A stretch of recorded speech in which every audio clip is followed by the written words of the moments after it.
محمدا عبده ورسوله صلى الله عليه وعلى آله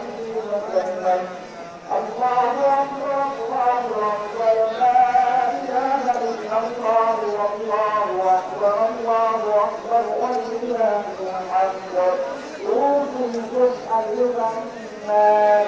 اعلموا أن الله تعالى فرض عليكم الحج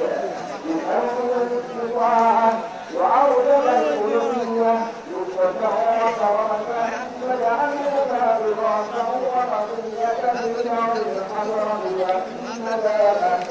روي عن زيد بن عمرو رضي الله تعالى عنه قال أصحاب رسول الله صلى الله عليه وسلم هذا للإبراهيم قال إن الأمير إبراهيم قال فما لنا فيها يا رسول الله صلى الله عليه وسلم قال لكل ثمرة حسنة ولكل حياة وإننا على صراط مستقيم ولا تذبحوا حلفا ولا رجاء ولا عراء ولا مقطوعا ولا يعوى وأنتم وعليم وإسلام